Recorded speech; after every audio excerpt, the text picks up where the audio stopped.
Hey everyone, this is your Disha. Welcome and welcome back to my channel. আশা করছি আপনারা ভালো আছেন। ভিডিওর টাইটেল অ্যান্ড থাম্বনেল দেখে বুঝেই গেছেন যে আজ আমরা কোথায় এসেছি। হ্যাঁ, আমি দাঁড়িয়ে আছি এখন হাওড়ার রেল মিউজিয়ামে, যেটা একদমই হাওড়ার স্টেশনের পাশেই বলা যায়। এই হাওড়ার রেল মিউজিয়ামটি স্থাপিত হয় 2006 সালে। আর জানেন, এটি ভারতের দ্বিতীয় এবং পশ্চিমবঙ্গের বৃহত্তম রেল মিউজিয়াম। বক বক করবো না, এবারে আমি রেল মিউজিয়ামটা নিজেও ঘুরবো আর আপনাদেরকেও ঘুরে দেখাবো।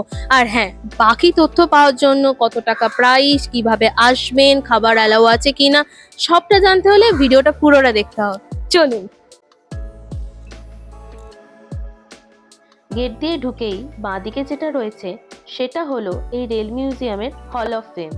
এখানে রয়েছে ইন্ডিয়ান রেলওয়ের সৃষ্টি, অর্থাৎ সেই পুরনো দিন থেকে আজকের দিনের যাত্রাপথের বিবর্তনের ছবি। এছাড়াও রয়েছে বেশ কিছু ট্রেনের ইঞ্জিন এবং ট্রেনের কোচ, যেগুলি এখন সংরক্ষিত, এবং রয়েছে কিছু ইঞ্জিন এবং বয়লারের মডেল।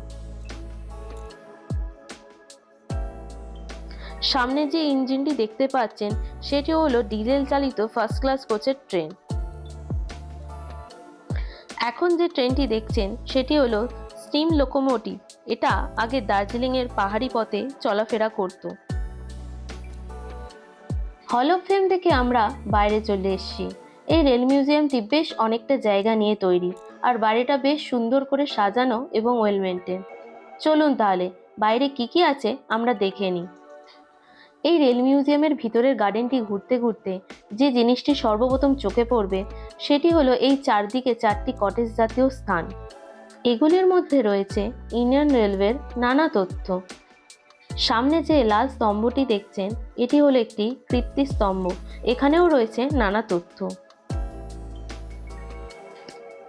চলুন এবারে দেখে নিই এই হাওড়া স্টেশনের মিনিয়েচারটি, যেটিকে হল অফ হেরিটেজও বলা হয়, কারণ এটি একটি সংগ্রহশালা।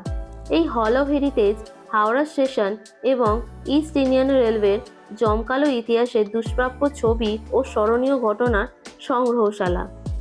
এর মধ্যে রয়েছে হাওড়া স্টেশনের মিনিয়েচার মডেল, রেলওয়ে ট্র্যাকের মডেল, এছাড়াও রয়েছে নানা পুরানো ইতিহাসের ছবি এবং লেখা। এই হাওড়া স্টেশনের মিনিয়েচারের সাথেই রয়েছে টয় ট্রেনের প্ল্যাটফর্মটি। এই টয় ট্রেনের টিকিট মূল্য মাথাপিছু 30 টাকা। এই হাওড়া স্টেশনের মিনিয়েচারের একদম অপোজিটে চলে এলে এখানে দেখতে পাবেন বেশ কিছু সংরক্ষিত ট্রেন এবং লোকোমোটিভ ইঞ্জিন, যেগুলি স্বাধীনতার আগের এবং পরের, যেগুলি এখন আর চলে না।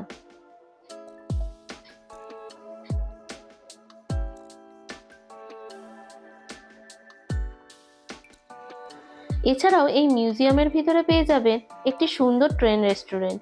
আমি এখানে মেনু কার্ডটি দিয়ে দিলাম, আপনারা পজ করে দেখে নেবেন।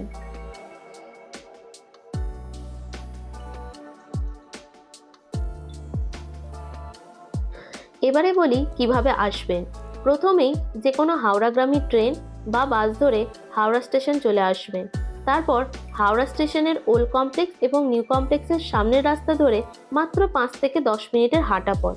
প্রতিদিনই এই মিউজিয়াম খোলা থাকে। এই মিউজিয়ামের টিকিট মূল্য হচ্ছে মাত্র 30 টাকা। 3 বছরের নিচের বাচ্চাদের কোনো রকম টিকিট লাগে না। আর হ্যাঁ, এখানে বাইরের কোনো খাবার অ্যালাউ নেই। কি কেমন লাগলো ভিডিওটা? জায়গাটা খুব ইন্টারেস্টিং না? যদি ভিডিওটি ভালো লাগে অবশ্যই একটা লাইক শেয়ার করবেন, আর কমেন্টে কিন্তু অবশ্যই জানাবেন কেমন লাগলো। আর এরকমই আরো ভালো ভালো ভিডিও পেতে চ্যানেলটি সাবস্ক্রাইব করে দেবেন। সুস্থ থাকবেন, ভালো থাকবেন, দেখা হচ্ছে পরের ভিডিওতে।